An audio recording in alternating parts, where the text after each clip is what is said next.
할렐루야. 하나님은 저와 여러분을 사랑하십니다.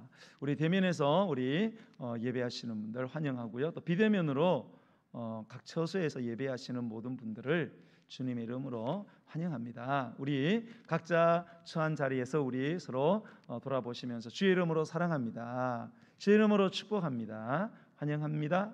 잠자러 오셨습니다. 서로 잠시 교제하시기 바랍니다. 우리나라 그 관용 어구 가운데 입에 달고 다닌다 이런 말이 있습니다. 들어보셨죠? 입에 달고 다닌다, 입에 달고 산다.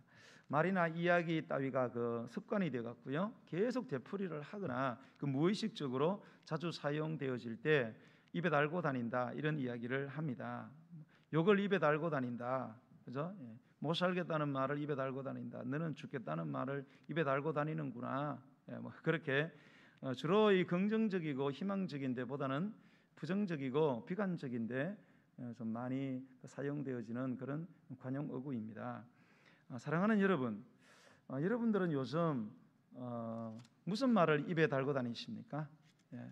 코로나 때문에 많이 힘드신데요. 뭐 이래저래 어려운 일들을 많이 겪고 또 개인적으로 가정적으로 남들이 모르는 그런 힘든 일들이 많으실 텐데 여러분들은 무슨 말을 입에 달고 다니십니까? 한번 여러분 자신을 한번 되돌아봤으면 좋겠어요. 그런 귀한 시간이 되기를 바랍니다. 2012년 그 갤리온에서 출판된 그 습관의 힘이라는 책이 있습니다. 부제가 반복되는 행동이 만드는 극적인 변화, 반복적인 행동이 만드는 극적인 변화라는 부제를 가진 습관의 파워라는 책, 저자가 찰스 두히거인데요, 역자가 김주원 씨고요. 이 책의 내용에 보면 스타벅스 이야기 나옵니다. 그 스타벅스 그의 그 라떼의 법칙이 소개되어 있어요. 라떼의 법칙. 우리 먹는 커피 안에 라떼 있잖아요, 그죠? 커피에다가 우유 스티밍 해가지고 아니면은 그냥 뭐 아이스는 그냥 해갖고 라떼가 있는데요. 영어로 LATT입니다. LATTE, 라떼 메서드. 그래서 라떼의 법칙. 이게 소개가 이제 되어 나옵니다. 이제 뭔가 하면 스타벅스가 이제 창업을 하고 막 그 성장을 하기 시작하는 무렵에 이 스타벅스의 핵심 멤버들, 그 경영진들이 그 매장에서 일하는 그 직원들의 그 자제력, 고객을 대하는 그 직원들의 자제력이 굉장히 중요하다, 매출을 올리는데 그거를 깨닫게 됩니다. 그래서 이 직원들의 자제력을 어떻게 교육시킬 건가에 많은 고민을 하게 되었어요. 커피 한 잔이 사실 싸지 않잖아요, 그죠? 커피 한 잔 스타벅스에 가면은 우리 교회는 싼 거죠. 스타벅스에 가면은 종류도 많고 5,000원, 6,000원 한 잔에. 그걸 내고 이제 고객들이 먹잖아요. 그러니까 적지 않은 돈을 지불하니까 좋은 대접받기를 원하지요. 또 최상급의 서비스를 기대합니다. 그렇기 때문에 이 스타벅스의 경영진들은 그 직원들의 그 자제력이 너무 중요하기 때문에 그 직원들의 자제력을 그 습관화시켜야 되겠다. 그렇게 직원들의 자제력을 습관적으로 만들기 위해 가지고 그 고객들의 특별한 신호에 반응하는 행동이 그 습관으로 자리 잡을 수 있도록 이 라떼의 법칙을 개발해 갖고 교육을 했다는 거예요. 자, 고객들이 보내는 그 특별한 신호가 뭔가 하면 불만이죠. 불만. 야, 내가 5,000원, 6,000원 주고 먹는데 이 커피가 뭐 라떼가 이 모양이냐? 스티밍도 막 엉망진창이고 이거 원샷, 투샷 내도 한 원샷만 든 것 같다. 뭐 이런 식으로 불만이, 그게 고객들의 특별한 신호입니다. 자, 이런 특별한 신호가 왔을 때에 반응을 해야 되잖아요. 이 반응을 어떻게 그 좋은 반응을 습관적으로 만들 수 있을까? 그래서 만들어낸 게 라떼의 법칙입니다. 라떼의 법칙. 이 라떼의 법칙을 가지고 교육을 시켰더니 직원들을 고객의 그 거친 요구에, 평소에는 이렇게 불평을 막 하니까 직원들도 사람이잖아요. 하다가 막 짜증나니까 막 그냥 가라고, 안 팔아도 된다고, 다른 데 가서 사 먹으라고 이러던 다혈질의 그 직원들이 그 자제력을 가지더라는 거예요. 자제력을 가져가지고 그들이 이 자제력을 이 습관적으로 가지게 되어갖고 이 고객들이 그 만족도가 높아지고 그리고 직원들의 그 업무 집중도 그리고 또 업무 능률이 크게 성장을 하더라는 거예요. 네. 그러면 이 스타벅스의 이 라떼의 법칙이 도대체 뭐냐? 라떼 LATTE 제가 이렇게 말하는 거는 이 LATTE가 그 영어 단어의 5개의 영어 그 동사의 머리글자 이니셜이에요. 이니셜을 이렇게 따가지고 만든 게 라떼예요. 라떼. 처음에 L이죠. L은 listen입니다. listen. 고객의 그 불만을 잘 경청을 하라는 거예요. 예. 뭐 이따위 커피를 주냐고 그러면은 아이 간단한 사 먹으라고 이제 그러지 말고 그걸 일단은 잘 들으라는 겁니다. 네, 그게 L. 그다음에 A죠. A. 예. A라는 것은 acknowledge 이렇게 해가지고 인정한다 그런 뜻이에요. 그 불만을 인정을 하라는 겁니다. 그래서 세 번째는 이제 T죠. T는 take action입니다. 그 문제 해결을 위한 행동을 취하고요. 그 다음에 또 T지요. T는 thank입니다. thank 감사라는 거예요. 고객에게 감사하고 마지막 E는 explain 이렇게 해가지고 설명하라는 거예요. 그 이유를 설명을 해주라는 겁니다. 이게 라떼의 법칙입니다. 잘 듣고 인정하고 액션을 취하고 그리고 감사라는 거예요. 그리고 설명을 해주라는 거예요. 차분차분하게. 네.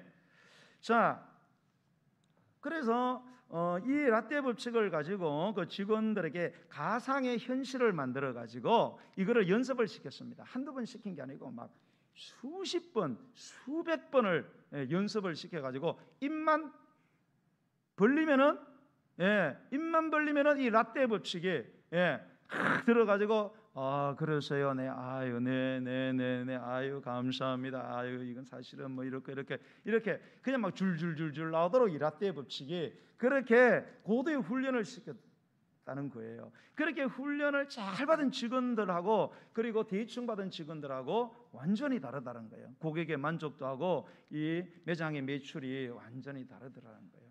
그래서 이 스타벅스가 이 라떼의 법칙을 개발해서 아주 철저하게 이 5가지 행동, 이 양식을 습관화시켰다는 거예요. 완전히 이렇게 내면화될 수 있도록. 그래서 명실공히 세계적인 기업이 되었다. 뭐 그런 이야기가 이 습관의 힘이라는 책에 나와요. 네, 시중 가서 사시면 15,000원, 인터넷으로 사시면 11,500원, 한 400쪽 됩니다. 돈 있고 시간 나시는 분은 사서 읽어보시면 좋은 글들이 굉장히 많습니다. 네, 도움이 될 것 같고요. 사랑하는 성도 여러분, 제가 이거 왜 이렇게 소개시켜드린가 하면 그러면 나는 정말로 도대체 무슨 말을 입에 달고 이 습관적으로 입에 달고 다니는가, 이걸 한번 깊이 한번 생각해 보자는 거예요. 그리고 내 자신에게 한번 자문해 보자는 거예요. 네, 여러분 한번 자문해 보세요. 여러분은 요즘 무슨 말을 그렇게 하고 다니십니까? 입만 벌리면 뭐 요즘 뭐 정치 막 유튜브 뭐 입만 벌리면은 뭐 거짓말 이런 소도 있고 막 그런데 저와 여러분 입만 벌리면 도대체 무슨 말을 하고 우리는 다닙니까? 우리 자신을 새롭게 돌아보는 시간이 되었으면 합니다. 나는 저와 여러분이 오늘 이제 선포되어지는 이 하나님의 말씀을 통해서 오늘부터 이 감사라는 말을 입에 달고 다니게 되시기를 주의 이름으로 축복합니다. 그래서 제가 이 설교를 함께 나누고 싶은 겁니다.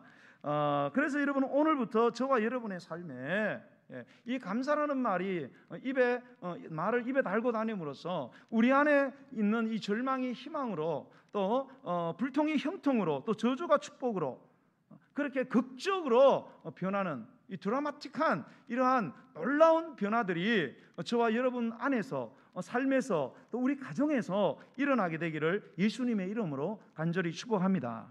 자, 오늘 본문 이제 35절에서 한번 36절을 한번 읽어보도록 하겠습니다. 35절로 36절 시작.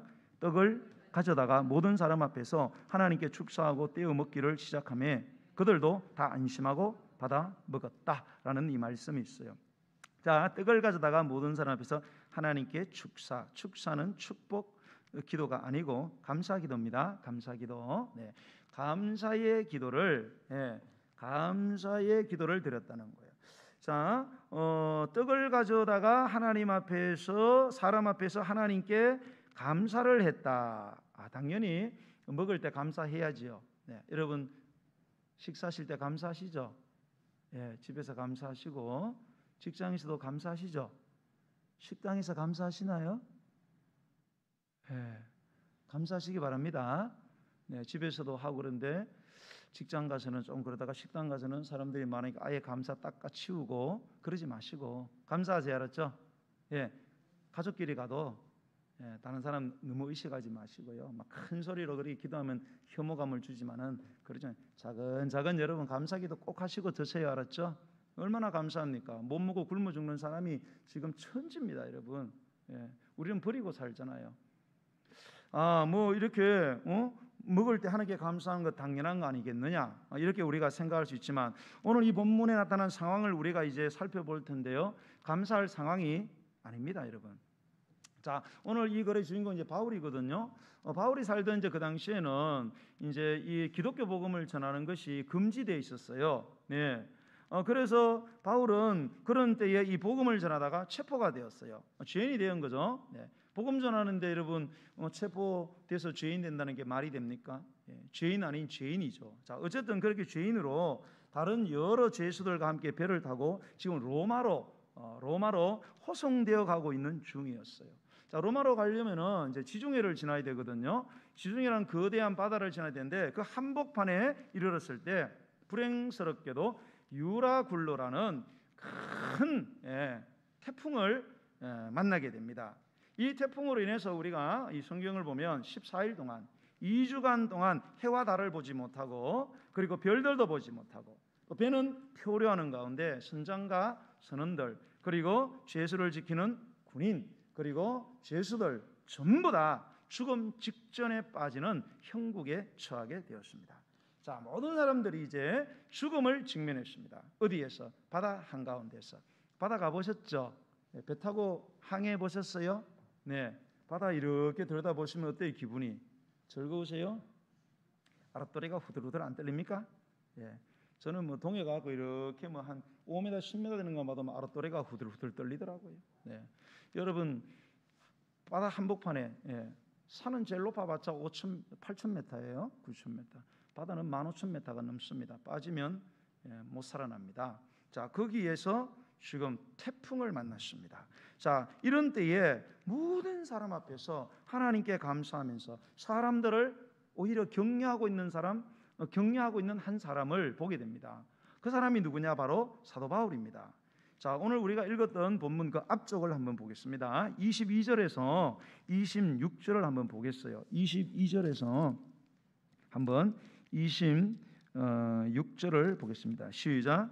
내가 너희를 권하노니 이제는 안심하라. 너희 중 아무도 생명에는 아무런 손상이 없겠고 오직 배뿐이리라. 내가 속한 바고 내가 섬기는 하나님의 사자가 어젯밤에 내 곁에 서서 말하되 바울아 두려워하지 말라. 내가 가이사 앞에 서야 하겠고 또 하나님께서 너와 함께 항해하는 자를 다 내게 주셨다 하였으니 그러므로 여러분이여 안심하라. 나는 내게 말씀하신 그대로 되리라고 하나님을 믿노라. 그런즉 우리가 반드시 한 섬에 걸리리라. 아멘. 자, 지금 이 바울이 사람들을 격려하고 있는 시점은 풍랑이 일어난 지 14일째 되던 밤이었어요. 14일째 되던 밤. 그 밤에 지금 격려를 하고 있습니다. 그런데 이 14일째가 되기 하루 전 13일째 밤이지요. 13일째 밤에 이분이 환상을 봤어요. 환상을. 막 풍랑이 치고 배가 막 곤두박질 치는데 그런 바다 한가운데서 환상을 봤습니다. 천사를 본 거예요. 천사가 어디 나타나냐? 자기 바로 옆에 나타났어요. 그래서 멀리 있는 것도 아니고 바로 옆에. 믿겨지지 않아요. 물론 손으로 만지고 안 만져졌겠죠. 그런데 눈으로 보이는 거예요. 그리고 음성이 들리는 거예요. 사자가 말하는 거예요. 하나님의 그 메시지를 전달해. 야, 바울아, 너무 두려워하지 마. 너 안 죽어. 절대 안 죽어. 안 죽어. 너 지금 로마로 복음 전하러 가는 거지 일부러 제수돼서. 네, 그런데요. 너 절대 안 죽어. 너 로마로 가게 될 거야. 여기가 네 무덤이 아니야. 너 로마에서 죽게 될 거야. 로마로 갈 거야. 걱정하지 마. 여기 있는 사람들 신경 쓸 거 없어. 네 손에 달려. 네가 하기에 달려 있어. 그러니까 아무 신경 쓰지 마. 그런 이야기를, 그런 환상을, 영적인 경험을 하게 된 거예요. 그래서 사람들에게 여러분 제가 이런 영적 경험을 했습니다. 여러분 안 죽습니다. 그러니까 여러분들 난리 떨지 마세요. 괜찮습니다. 다 삽니다. 나는 하나님에게 이런 말씀 받았기 때문에 나는 이대로 될 것을 믿습니다. 반드시 우리는 살아납니다. 우리는 육지에 도달할 겁니다. 자, 이렇게 14일째 밤에 격려를 하고 그 밤을 꼬박지 세우고 15일째 되는 새벽녘에 이제 바울이 사람들에게 음식을 나누었습니다. 35절에 보면 이걸 떡이라고 그랬는데요, 정확하게는 빵이지요. 왜 38절에는 이렇게 밀이라고 되어 있어요? 밀가루로 만든 빵이지요. 이 빵을 이제 나누어 주었습니다. 그래서 그걸 나눠줄 때 그냥 나누어 준 게 아니고 나누어 주고 하나님 앞에서 뭡니까? 모든 사람이 보는 데서 하나님 감사합니다 이렇게 감사를 하고 배불리 먹고 그리고 힘을 얻게 되었다는 그런 말씀이 되겠습니다. 자, 우리가 읽었던 33절에서 37절 말씀을 우리 한번 보도록 하겠습니다. 33절 37절 시작. 날이 새어가매 바울이 여러 사람에게 음식 먹기를 권하여 이르되 너희가 기다리고 기다리며 먹지 못하고 줄인 지가 오늘까지 10나흘인즉 음식 먹기를 권하노니 이것이 너희의 구원을 위하는 것이요 너희 중 머리카락 하나도 잃을 자가 없으리라 하고 떡을 가져다가 모든 사람 앞에서 하나님께 축사하고 떼어 먹기를 시작하매 그들도 다 안심하고 받아 먹으니 배에 있는 우리의 수는 전부 276명이더라. 10나흘 지나고 15째 날 새벽에 이제 뭡니까? 바울이 음식 먹기를 권했습니다. 권했다는 것은 이 사람들이 음식을 먹을 생각을 안 한다는 거예요. 왜? 어차피 죽을 건데 먹어서 뭐하냐 이거예요. 그래서 바울이 아니다, 우리 먹어야 된다. 먹으면 뭐하냐? 어차피 물귀신 될 건데 물귀신 좋은 일을 시키냐? 안 먹는다. 죽는다. 그러지 말아라. 먹어라. 이 떡은 여러분의 구원을 위한 것이다. 뭐냐? 이 떡을 먹어야 여러분이 분명히 구원을 받게 됩니다. 구원받게 될 때에 여러분이 힘을 내서 여기서 탈출해야 될 거 아니냐? 힘을 내야지. 먹어야 힘을 낼 거 아니냐? 그러니까 먹어라, 먹자. 그랬다는 거예요. 그래서 사람들 앞에서 뭡니까? 하나님께 감사를 하면서 그걸 같이 나누었다 그런 말이에요. 자, 여러분 이 본문에서 바울이 먹을 때 감사를 했어요. 먹을 때 감사한 거 평상시 그런 평상의 감사가 아닙니다. 특별한 감사예요. 어떤 감사? 폭풍 후 한가운데서 감사하는 거예요. 여러분 지금 바다를 가다가 바람을 만났어요. 작은 바람 아닙니다. 큰 바람, 미친 바람을 만난 거예요. 통제가 안 됩니다. 앞이 보이지 않아요. 완전히 흑암입니다. 그리고 그 만난 장소가 어디예요? 깊이를 헤아릴 수 없는 바다 한복판입니다. 생사가 달렸어요. 정확하게는 생존의 확률이 제로지요 사실. 바다 한가운데서 폭풍을 14일 동안 맞는데 어떻게 살아날 수 있어요? 이거는 거기서 무덤 파는 겁니다. 그러니까 그런 가운데서 감사를 했다는 거예요. 우리가 오늘 본문 그 앞절을 이제 읽어보면요, 이 상황이 상당히 심각합니다. 그래서 폭풍이 일어나고 하루 동안은 한번 사공들이 한번 자기들의 그 기술을 갖고 한번 이겨보려고, 왜 뭐 많이 겪어봤으니까 애를 써도 안 되니까 둘째 날에는 결국은 배에 싣고 왔던 모든 화물들을 사공들이 다 배에 바다에 던져버립니다. 배를 가볍게 하려고. 왜? 물이 막 차들어오니까.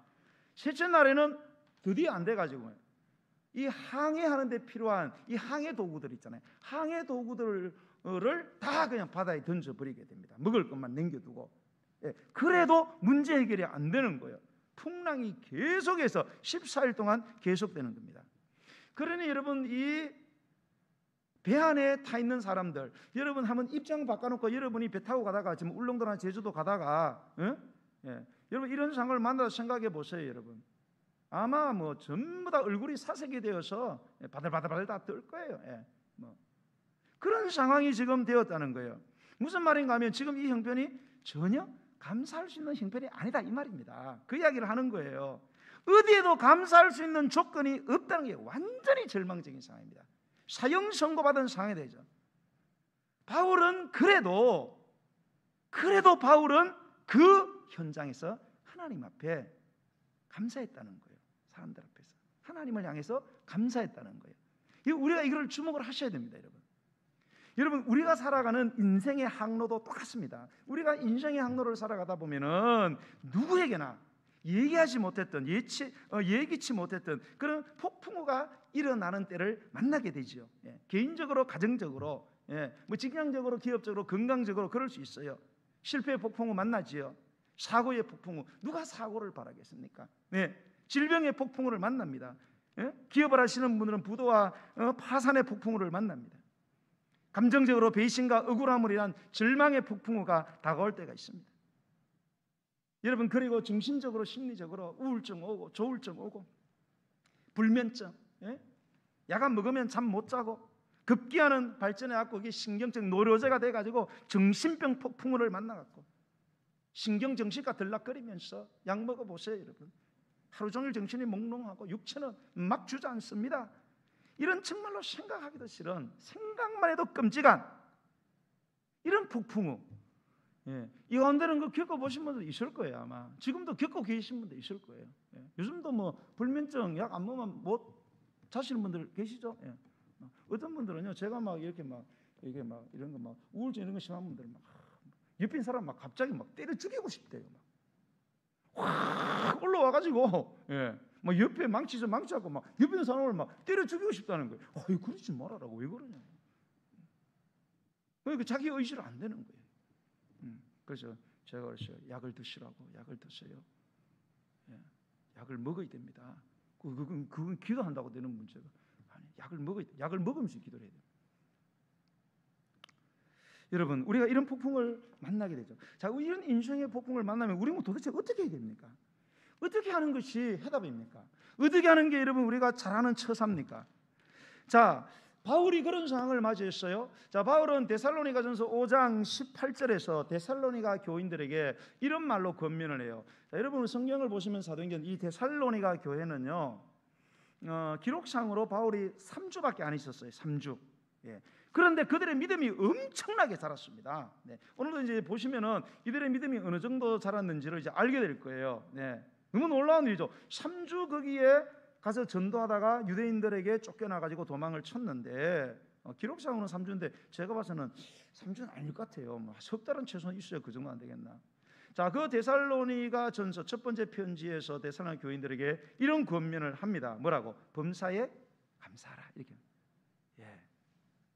우리도 이런 말을 들어야 되는데 이 사람들은 3주 전도 받고 이런 권면을 받았어요. 얼마나 믿음이 좋으면. 범사에 감사라. 이는 그리스도 예수 안에서 우리를 향하신 누구의 뜻이다?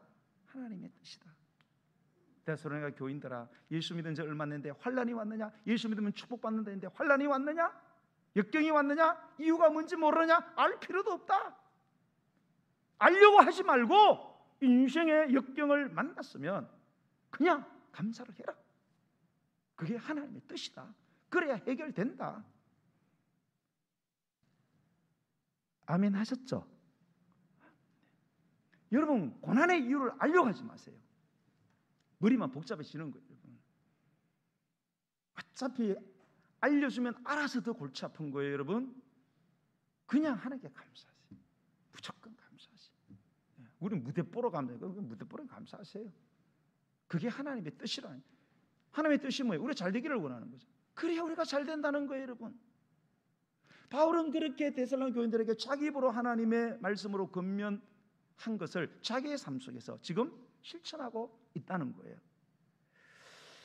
여러분, 우리가 이제 이 바울의 감사를 하면서 에이 목사님, 나도 바울이라도 감사할 수 있습니다. 그렇게 바울의 감사가 어쩌면 당연한 것이다, 그렇게 말하실 수 있는 분이 있을 수 있어요. 왜냐하면 우리가 아까도 읽었지만 그 21절 24절에 보면 이런 말씀 나오잖아요. 내가 속한 바 곧 내가 섬기는 하나님, 그 하나님의 사자가 어젯밤 13일 밤이죠, 내 곁에 서서 말하되 바울아 두려워하지 말라. 네가 가이사 앞에 서야 하겠고 또 하나님께서 너와 함께 항해하는 자를 다 내게 주셨다 하였으니. 자, 이런 말씀 때문이죠. 무슨 말입니까? 바울이 지금 감사할 수 있는 게 너무 당연하다. 왜? 환상을 봤잖아요. 나도 환상 보면 할 수 있다. 막 폭풍 가운데 천사가 나타났어요.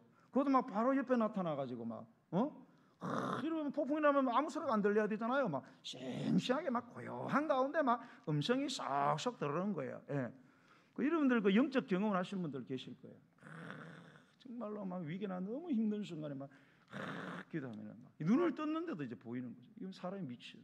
막 눈을 떴는데 그리고 막 소리가 들려. 나는 소리를 막 바락바락 지르면서 기도하는데 하나님의 영음이 조용하게 쏙쏙 들어오는 거예요. 그러면 막 온몸이 전율을 합니다. 막 영혼이 막 전율을 하고 이게 도대체 무슨 일인가? 예. 그러니까 전혀 새로운 경험이죠. 예. 아이 그러면 나도 야 감사하겠다. 응? 그렇게 말하실 수 있는 분이 있을 수 있어요. 그러나 여러분 정말로 여러분이 2000년 전으로 돌아가서 바울이 지금 처한 그 상황의 현장, 바다 한복판입니다. 지금 태풍을 만났습니다. 14일째 지금 계속되고 있습니다. 배는 막 곤두박질 치고 있습니다.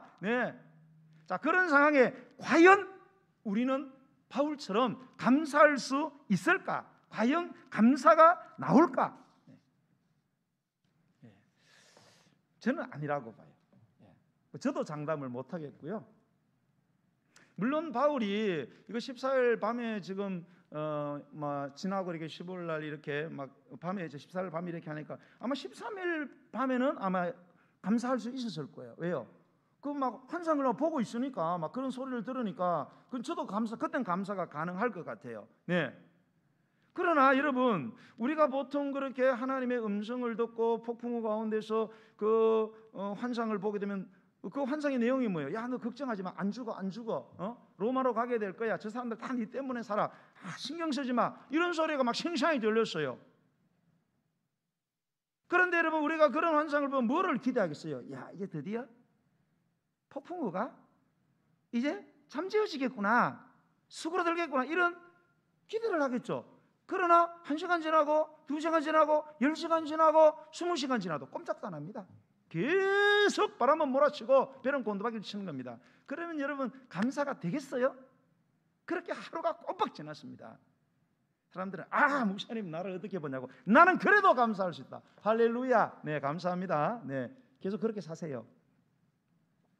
근데 여러분 사람이 그렇지 못해요. 사람이 아무리 영적인 경험을 하고 하나님의 엄청난 이 기적을 경험해도 그게 오래 못 가요. 오래 못 갑니다. 정말로 이 어려울 때 뭡니까? 그런 경험을 하고 그리고 상황이 좋아져도 기껏 가봤자 한 3일밖에 못 갑니다. 3일. 3일. 그거 왜 3일이냐? 성경에 보면 그 3일이라고 기록이 되어 있어요. 여러분 이거 출애굽기에 보시면 이스라엘 백성들이 뭡니까? 가다가 홍해를 만나죠. 뒤에는 애굽의 군대가 오고. 그런데 가도 못하고 돌아서지도 못합니다. 그때 하나님께서 태풍을 일으키셔 갖고 바닷물을 쳐올리기 시작합니다. 막 강력한 태풍이 불면서 바닷물을 걷어 올립니다. 그러면서 그 질었던 질퍽질퍽한 바다 뭡니까? 그 아래의 길이 바싹 말라가 신장로가 된 거예요. 그래서 거기를 확 지나는데 막 상상해 보세요. 쉽게 보신 분 있나요? 막 그것만 봐도 막 째릿째릿하잖아요. 그렇게 막 지나고 나서 다시 막 그냥 입을 닫아버려서 애국 군대 다 죽여버리고 그거를 눈으로 봤어요. 막 사람들이 막 완전히 이스라엘 사람들이 막 이 중심이 도는 거예요. 이야, 이런 걸 내 생에 보다니 막 소고 치며 막 장구 치면서 막 기뻐하고 찬양해요. 그렇게 해서 광야로 들어서서 며칠을 갔느냐? 3일 길을 갔잖아요. 가는데 물이 없잖아요. 그런데 물을 만났어요. 그 물의 이름이 뭐예요? 마라잖아요. 야, 물이 있어 막 좋다고 막 갔어요. 막 할렐루야, 하나님 감사합니다. 그러면 그렇지 막 마시는데 썩은 물이야. 막 구토를 하고 막 토해내고 막 난리가 났습니다. 그러니까 대부분 어떻게 합니까? 3일 전에 그렇게 할렐루야 할렐루야 하던 이 사람들이 하나님을 향하여 원망불평하고 모세를 향해서 막 죽이려고 덤벼들고 그 사람이 오래 못 가요. 무슨 대단한 일 만난 것도 아닌데 갑자기 돌변해가지고 사랑하는 여러분, 바울이 뭡니까? 지금 그런 상황이라는 거예요. 그럼에도 불구하고 바울은 모든 사람들 앞에서 하나님께 감사를 했습니다. 당당하게 감사 기도를 드리고 여러분 이렇게 난리 떨지 마세요. 여러분 살아납니다. 분명히 살아납니다. 우리가 그때를 위해서 지금 먹읍시다. 먹고 힘을 내고 기다리고 있다가 힘을 비축해서 하나님이 우리를 구원하실 때 그때 막 힘차게 여기서 탈출해가지고 그래서 살아남아야 됩니다. 기운을 차리십시오. 그렇게 자신 있게 독려한 것입니다.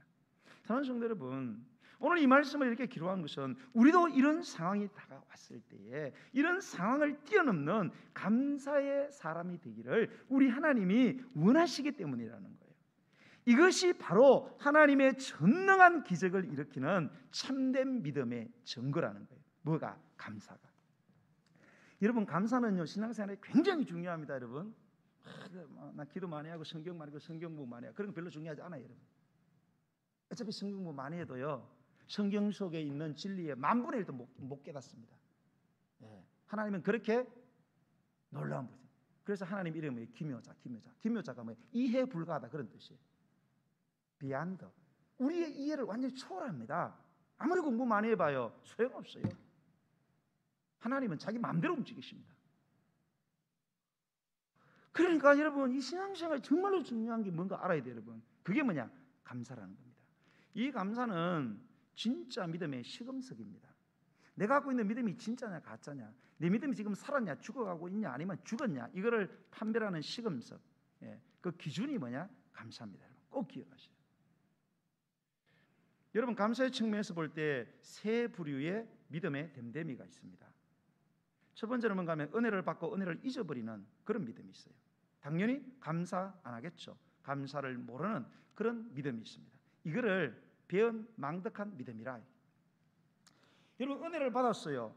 그러면 은혜를 알아야 되잖아요. 감사를 해야 되잖아요. 그런데 감사를 모르고 감사를 안 하는 사람들에 대해서 하나님은 한탄하시면서 이사야 1장 2절로 3절에 이렇게 말씀했어요. 들어보세요. 하늘이여 들어라, 땅이여 귀를 기울이라. 이게 뭔가 하면은 이 문학 그 표현 자체가 뭔가 하면 그 법정 상황을 지금 연출하는 거예요. 재판이 열렸다 이 말입니다. 재판이 열리고 옆에다가 증인을 세웠는데 증인을 누가 세웠느냐? 하늘하고 땅을 세워놨다는 거예요. 이건 빼도 박도 못한다 이 말입니다. 하늘과 땅은 다 보고 있잖아요. 그러니까 하늘이여 들으라, 땅이여 귀를 기울여. 내가 이제 재판을 하겠다는 거예요. 내가 지금 이야기를 하겠다는 거예요. 재판은 이제 하나님께서, 여호와께서 말씀하시기를 내가 자식을 양육하였거늘 그들이 나를 거역하였도다. 소는 그 임자를 알고 나귀는 그 주인의 구유를 알건만은 이스라엘은 알지 못하고 나의 백성은 깨닫지 못하는다. 이러면 한탄을 하세요. 자, 하늘이여 좀 들어보라는 거예요. 땅이여 좀 내 말에 귀를 기울여. 너무너무 답답하다는 거예요. 왜? 내가 자식을 양육했다는 거예요.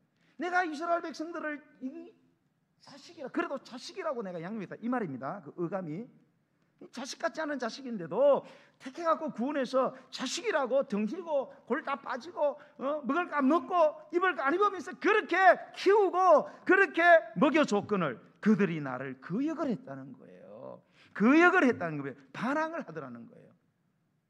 더 정확하면 혐오하더라는 거예요. 혐오하는 게 뭐예요? 내가 해코지 당할까 봐 눈치 실실 보면서 미워하면서 피하는 게 혐오잖아요. 여러분 자식이 그렇다고 상상해 보세요. 나는 정말로 허리에 골 다 빼가면서 먹을 거 안 먹고 자식을 죽으라고 길러놨는데 이놈의 자식이 그 잔소리 좀 한다고 반항하고 아버지 오면 실실 피해가지고 엄마 오면 실실 피해가지고 그렇게 한다면 여러분 심정이 어떻겠어요? 여러분, 하나님 지금 그 심정 이야기하는 거예요. 자식이라고 내가 키워놨더니 저게 나를 저렇게 끓이고 반항하고 구태타를 일으키고 할 말 못할 말 하고 막 그러더라는 거예요. 그러면서 하시는 말씀이 소는 그 임자를 알고 나귀는 그 주인의 구유를 안다. 소는 그 주인을, 그 임자를 안다. 소는 힘이 대단하잖아요. 엄청난 일을 합니다. 소는. 어렸을 때 보니까 진짜 소는 대단하더라고요. 나락가마니 막 10가마니 20가마니 실어갖고 막 언덕배기 올라가도 막 그냥 올라쳐요. 그렇게 여러분 소가 힘이 좋아도 지 힘으로 못 삽니다. 혼자 주인이 있어야 살아요. 여러분, 나귀는 그 주인의 구유라네. 구유가 뭐예요? 지 밥통이잖아요. 누가 밥을 먹여주냐 이게. 나귀의 그 밥을 누가 먹여줘요? 주인이 먹여주잖아요.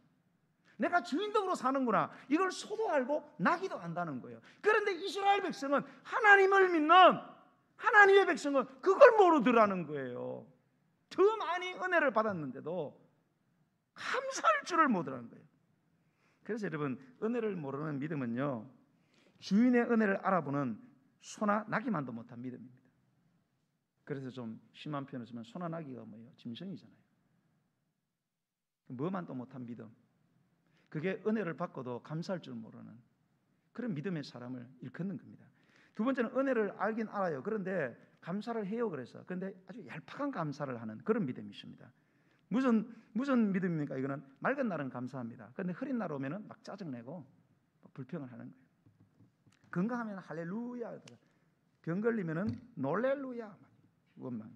사업 잘 되면 막 할렐루야, 막 사업 막 기울어지면은 하나님 이럴 수 있냐고 막 입이 막 30cm 나가고 막 투덜대고 막 자식이 잘 되면 막 할렐루야, 막 자식이 막 사고 나고 막 성적표 엉망이면은 막 완전히 막 속상해하고, 취직 잘 되면 감사하고 취직 안 되면 막 원망하고, 이런 믿음, 얄팍한 믿음.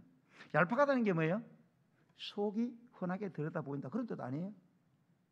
이 사람이 감사할 때 왜 감사하는지 속이 흔하게 들여다봅니다. 왜 하나님을 믿는지 속이 흔하게 들여다보입니다. 여러분, 좋을 때는 할렐루야, 안 될 때는 놀렐루야. 그 속이 뭐예요 도대체? 그 속이 뭡니까 도대체? 속이 뭐길래 하나님 믿습니까? 우리는. 여러분, 제사보다 제밥이라 이런 말 들어보셨어요? 제사가 중요해요? 제밥이 중요합니까 여러분? 여러분, 예배 드리시면서 이 예배 대상이 하나님이 중요합니까? 아니면은 하나님이 주시는 복이 중요합니까? 어디에 관심이 많으세요 지금? 여러분, 예배하시면서 예배의 그 무게중심이 어디가 있습니까?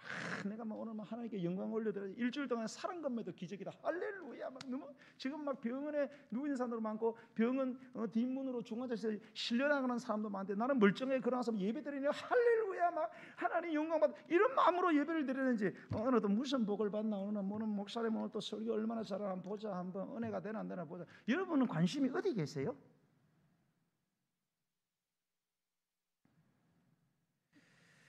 하나님께 관심 있는 게 아니죠. 그래서 하나님 믿는 게 아니에요. 하나님께 감사는 해요.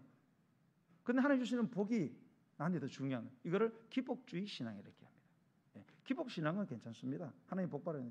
기복주의는 문제예요. 기복주의는 복이 더 중요한 거예요. 복을 주는 대상이 아니라. 자, 세 번째는 어떤 믿음이 있느냐? 범사에 감사하는 믿음이 있습니다. 이 믿음이 바로 하나님을 기쁘시게 하는 진짜 믿음. 이건 역사를 일으키게 돼 있어요. 이런 믿음을 가지면 반드시 입에 뭐를 달고 다녀? 감사할 수밖에 없어요.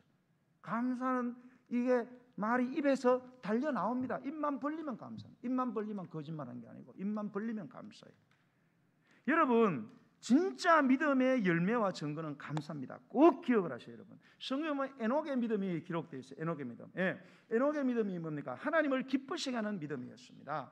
그 믿음에 대해서 구체적으로 계속 설명을 하기를 히브리서 11장에 뭐라 그래요?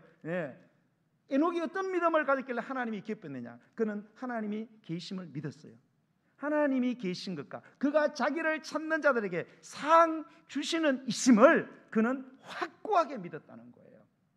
이런 믿음을 가진 자들은 어떤 일을 당하든지 어떤 형편에서도 감사하는 마음을 갖게 된다는 거예요. 감사하는 말을 하게 되고 감사하는 표현을 하게 돼 있다는 거예요. 왜? 하나님이 살아계시기 때문에 내가 존재한다는 것이 믿어지는 거거든요. 그리고 내가 주님의 뜻대로 살면 하나님이 반드시 나를 결국은 상 주신다는 것을 확고하게 믿는 거예요, 여러분. 에녹이 그런 믿음을 했어요. 에녹이 빨리 죽었잖아요. 요즘은 아마 요절을 했습니다. 당시 900몇 살 보통사인데 에녹은 365살에 죽었어요. 왜요?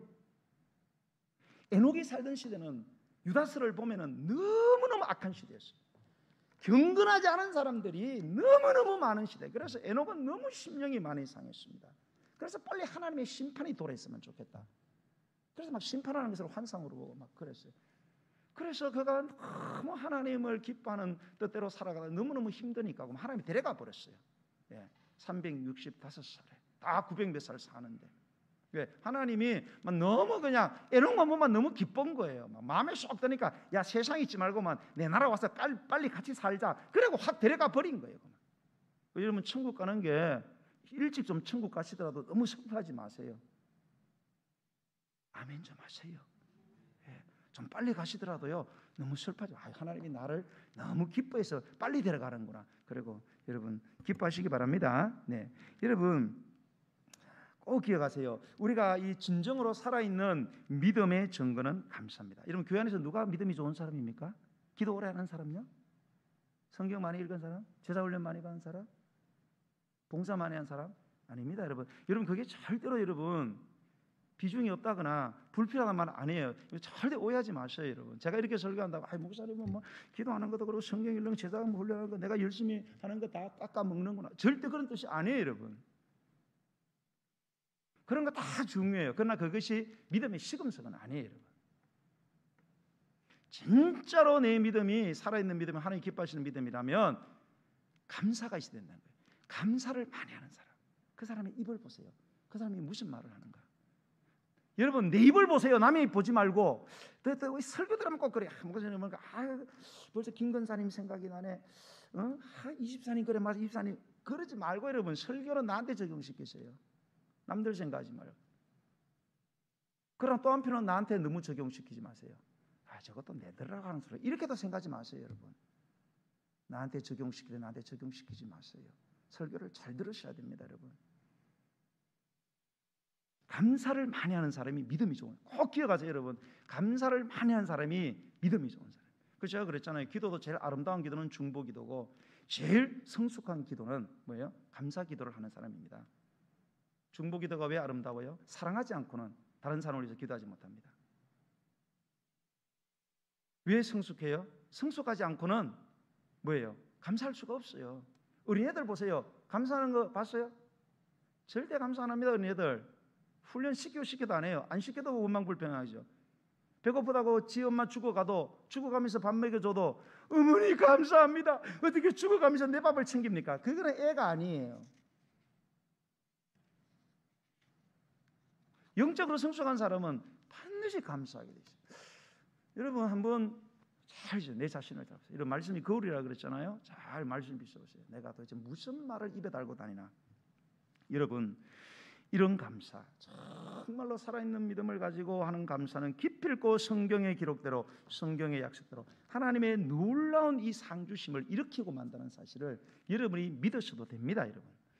여러분 바울은 폭풍 한가운데서 감사했어요. 감사할 수 있는 조건이 전혀 아니라 감사할 수 있는 현장이 아니에요. 절대 감사할 수 없는 억울한 죄수가 되어서 로마에 호송되고 호송도 중에 큰 풍랑을 만나 아름다운 바다를 구경하면서 가는 게 아니에요. 풍랑 만나지고 죽음 직전에 지금 처했습니다. 여러분 이러한 폭풍의 상황에 대해서 오늘 사도행전 27장 그 앞에 20절에 보면은 이렇게 돼 있어요. 27장 20절에 보면 여러 날 동안 해도 별도 보이지 아니하고 그 풍랑이 그대로 있음에 구원의 여망마저 없어졌다 이런 말이 있어요. 자 처음에 며칠 동안 이렇게 폭풍 칠 때는 그래도 이게 잠자겠지 구원의 희망을 가졌겠죠. 그런데 그게 5일이 되고 10일 되고 11일 10일 계속 그러게 되자 구원의 여망 남아있는 희망이 완전히 사라졌다는 거예요. 이제 내가 여기서 수장되는구나. 여기서 물귀신 되는구나. 내 인생 이제 이 아무도 알아주지 않는 이곳에서 이제 내가 뼈를 묻고 그냥 물고기 밥이 되는구나. 구원의 희망이 완전히 다 사라졌어요. 그런데도 바울은 감사했다는 거예요. 여러분 이거를 꼭 주목을 하셔야 됩니다. 여러분 이런 감사의 결론이 뭘까요? 자 우리가 오늘 읽은 27절의 마지막으로 가겠습니다. 43절로 44절 한번 읽어보겠어요. 자 결론, 감사의 결론 시작. 백부장이 바울을 구원하려 하여 그들의 뜻을 막고 헤엄칠 줄 아는 사람들을 명하여 물에 뛰어내려 먼저 육지에 나가게 하고 그 남은 사람들은 늘 조각 또는 배 물건에 의지하여 나가게 하니 마침내 사람들이 다 상륙하여 구조되니라. 아멘. 자, 이 배 안에 지금 몇 명 타고 있어요? 276명. 예. 복을 받을지어다. 잘 기억해요. 상당히 많아요. 자, 276명이 배에 타고 있는데 이 배가 15일째 날이 됐는데 새벽에 밝아오면서 좀 수그러들었어요. 날씨가. 그러면서 저 앞이 이제 좀 보이기 시작해요. 보니 항만이 보여. 배를 댈 수 있는 시설이 보인다는 거예요. 야, 육지구나. 저 사람 살아있다. 드디어 우린 살았다. 그리고 이제 물길을 재가면서 딱 가는데 아이고 웬걸 이게 바닷물이 몰려가지고 소용돌이 치는 명랑 대첩 보셨어요? 바닷물, 이 물길이 만나서 막 치는 이걸 만난 거예요.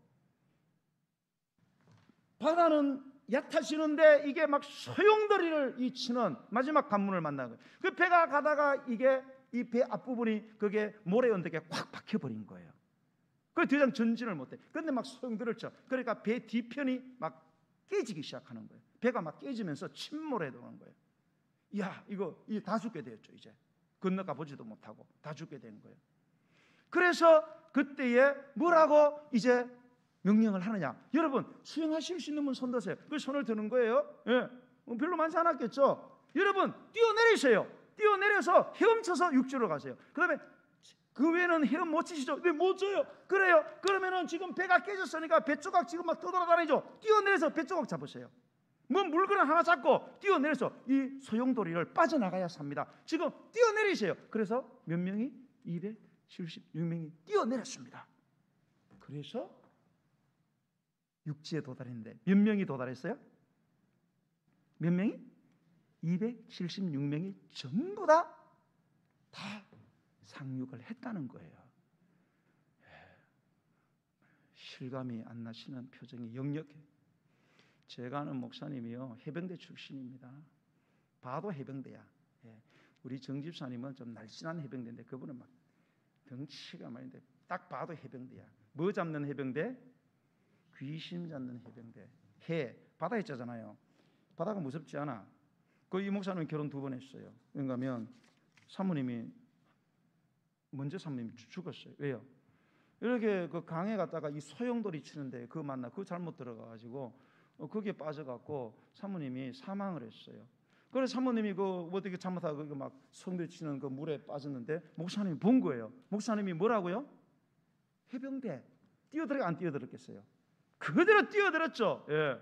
딱 뛰어들었고 막 이쯤이 하고 들어갔는데 막상 들어가 보니까 소용돌이가 장난이 아니잖아요. 강에서 살아보신 분들은 알 거예요. 이 소용돌이는 힘쓰면 힘쓸수록 죽습니다. 가만히 있어야 돼요. 예, 저는 다 그 특수훈련 받았기 때문에 지 혼자 빠져나가는데 힘쓰면 다 죽습니다. 예. 그런데 해병대인데 너무 이게 세게 도니까 해병대도 어떻게 못하고 그만 자기 산다고 뛰쳐나왔어요. 나중에 사모님이 시체가 안 떠오르는 거예요. 나중에 잠수부 들어보니까 그 바위 틈에 끼어가지고 거기서 수장돼 죽었습니다. 사모님이. 여러분, 이 소용돌이를 빠져나온 건 쉬운 일이 아니에요. 여러분, 헤엄칠 수 있는 사람이 뛰어내렸다, 이것도 죽는 겁니다. 헤엄 안 치는 사람 100% 죽어요. 그런데 이 사람들이 전부 다 100% 뭐예요? 100% 다 살아났다는 거예요. 이게 뭐예요? 기적이라 이 말입니다. 왜 이 사람들이 살아났어요? 누구 때문에? 누구 때문에요? 바울 한 사람 때문에. 그렇기 때문에 하나님이 저 사람들의 생명이 네한테 달려있단 말입니다. 여러분, 한 사람이 잘하셔야 됩니다. 공동체가 사는 길은, 가정이 사는 길은 한 사람이 잘해야 돼요. 여러분 가정에서 여러분 아무리 여러분 가족 구성원들이 부인이 애들이 아무리 살려고 노래도 여러분 남편이 최고 여러분 살 생각 안 하고 맨날 죽겠네 그러면 그 가정은 안 되는 거예요. 교회도 마찬가지입니다. 여러분 목장도 마찬가지예요. 여러분 다 똑같습니다. 전도하는데 목사는 이거 죽겠네, 못 살겠네 막 이러고 맨날 불평하고 원망이나 하고, 목장에서도 목사들은 돌아다니면서 죽겠네 살겠네 이러면은 목장은 죽는 겁니다. 여러분, 바울 한 사람이 하나님께 감사하는 믿음을 가지니까 전부 다 살게 되는 기적이 일어난 줄로 믿으시기 바랍니다. 이게 살아있는 믿음의 실체, 이게 바로 감사의 실제 능력이라는 것입니다. 말씀을 맺습니다. 여러분, 코로나가 모든 사람의 예상을 다 깨었습니다. 코로나가 올해 중반쯤 끝날 거라고 전부 다 믿었어요. 왜? 백신이 개발될 거라고. 백신 개발됐죠. 그러나 변종 바이러스가 출몰했습니다. 그래서 이제는 말을 바꾸었죠. 뭐예요? 이제 우리는 코로나와 함께 간다. 이제 이렇게 바뀌었어요. 이제 어떻게 바뀔지 몰라요. 제 2,000명 또 넘었죠. 처음에는 우리 뭐 두 자리 숫자일 때 막 할렐루야 막 그러다가 이제 한 자리로 내려간다 그러다가 막 갑자기 막 100자리 가더니 1000자리 넘어가더니 막 1000 넘어가니까 막 2000 이제 막 점점 이제 3000 될지 모르겠어요. 여러분 지금 너무너무 힘들어요. 경제적으로 힘든 거예요. 정치로도 혼란스럽죠. 여러분 사회와 국가만 그렇습니까? 교회도 폭풍우를 만났습니다. 우리 믿는 이들이 신앙의 폭풍우를 만났어요. 정상적인 교회 사역이 안 됩니다. 정상적으로 예배할 수 없습니다. 교제가 안 됩니다. 막대한 방해와 심각한 타격을 지금 받고 있어요. 이로 인해서 많은 믿는 사람들이 영적으로 힘들어하고 공허함으로 힘들어하고 있어요. 자, 우리가 이런 힘든 때를, 이런 폭풍우를 만난 이런 현실을 살아가는 여러분, 지금 저와 여러분의 입에 무슨 말을 달고 사냐 이거예요. 이거를 해결하려고.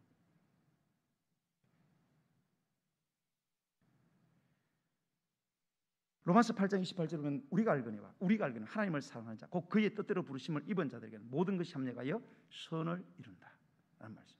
이게 무슨 말이에요? 한마디 말하면 하나님이 계시기 때문에 모든 것을 좋게 바라보라는 거예요. 여러분 우리가 감사할 수 있는 방법론이 뭐냐? 모든 걸 좋게 보면 안 돼요. 여러분 힘들수록 좋게 보세요. 여러분 근데 사람들은 힘들수록 좋게 보는 게 아니고 자꾸 나쁘게 보고 자꾸 나쁘게만, 그러니까 더 자꾸 힘들어지는 거예요. 여러분 힘들수록 좋게 보고 좋은 말을 하세요. 그래야 힘이 덜 든 거예요. 근데 우리는 희한합니다. 여러분 고난이 오면은, 여러분 고난이 올 때는 우리가 뭐를 해야 돼요? 보통 사람들은 고난이 오면은 뭘 하려고 그래요? 위로를 많이 받으려고 그럽니다. 되게 중요하죠. 그러나 사실은 고난에서 살아남으려면 위로받으려고 하면 안 됩니다. 그럼 뭐 해야 돼요? 정신을 차려야 됩니다. 그 사람들은 고난 오면 누가 나를 도와줘 이런 생각, 그러면 여러분 죽는 거예요. 정신을 차려야 살죠. 고난이 오면 정신을 차려야 됩니다. 여러분 힘들수록 감사하세요. 이런저런 거 따지지 말고 감사를 하는 것만이 우리의 힘든 인생을 해결하는 유일한 정답이라는 사실을 여러분 꼭 기억하시고, 그래서 항상 좋게 보세요. 좋게 생각하고 좋게 해석하고 좋게 기대하고 좋게 말하고 좋게 행동하는, 그게 바로 감사하는 것입니다. 아무쪼록 성도 여러분, 이 사도 바울의 감사가 저와 여러분의 감사가 되었으면 좋겠습니다. 그리고 바울의 삶 속에 나타난 이 놀라운 기적이 저와 여러분의 기적이기를, 똑같은 기적이 되기를 주님의 이름으로 간절히 축복합니다. 우리 찬양하면서 준비하신 예물을 드리겠습니다. 날 구원하신 주 감사, 모든 것 주신 감사, 응답도 감사, 거절도 감사, 장미꽃도 감사, 장미가시도 감사. 오늘 우리 찬양하며 나아가시겠습니다.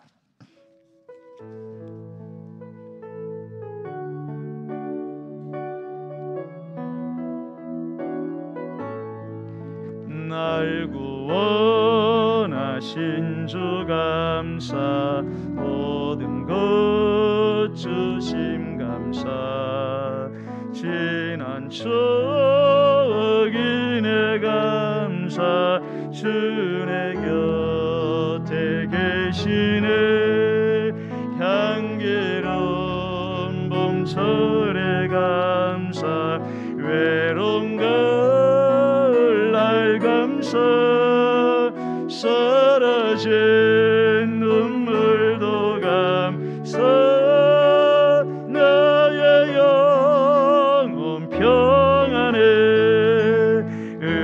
응답하신 기도 감사, 거절하신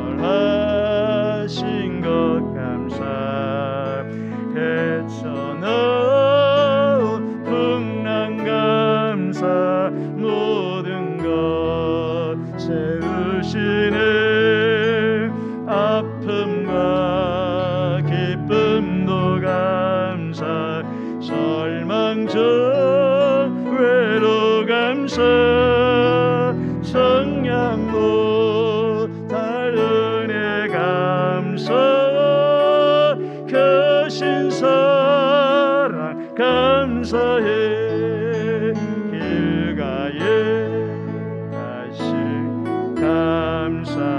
장미가시도 감사, 따스한 가정 곧 감사, 기쁨과 슬픔도 감사,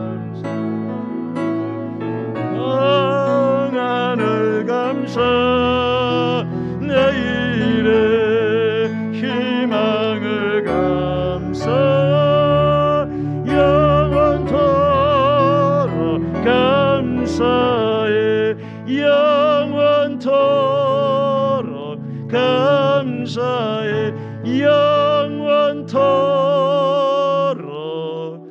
감사해.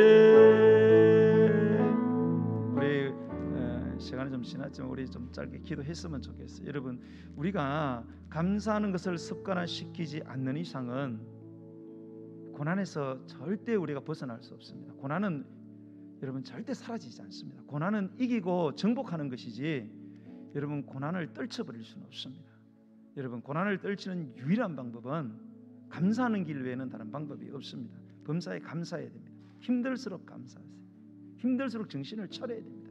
사람도 바라보지 말고요, 형편도 바라보지 말고 아무도 바라보지 말고 하나님만 바라보세요. 하나님께 감사하세요. 그 길만이 우리가 이 어려운 시대를 헤쳐나갈 수 있는 유일한 지름길이라는 사실을 오늘 기억하고요, 저와 여러분은 정말로 무슨 말을 입에 달고 삽니까? 저는요, 이번에 일주일 동안 이 감사함으로 기도하자 이거 저녁 기도하면서 너무너무 많이 회개를 했어요. 그리고요, 일주일 동안 감사할 수 없는 일들이 너무 또 많이 생기더라고요. 또 그것도 감사했어요. 왜요? 내가 훈련받을 수 있는 그런 상황을 주시니까 또 감사하더라고요. 여러분, 우리가 정말로 감사하지 않는 이상은 우리 마음을 놓을 수 없습니다. 이 시간 오늘 하나님 앞에 나아갔습니다. 하나님 아버지, 원망하고 불평하고 정신 잃고 살아가는 이런 잘못된 습관에서 벗어나길 원합니다. 정말로 이래도 감사, 저래도 감사, 죽어도 감사, 살아도 감사. 우리 뭐 죽어도 천국 가잖아요. 얼마나 감사합니다. 오늘 죽어도 무조건 천국. 여러분, 이 시간 우리가 어떤 일을 당하든지 감사할 때 우리 하나님 살아계세요. 그리고 우리 가운데 역사를 하십니다. 오늘도 그런 감사하는 믿음으로 완전히 변화될 수 있도록, 그래서 내 삶 속에 하나님의 이기게 하시는, 넉넉히 이기게 하시는 그런 승리가 있는 그런 나의 삶이 되게 달라고 우리 주의 이름 부르고 간절히 기도하겠습니다. 주의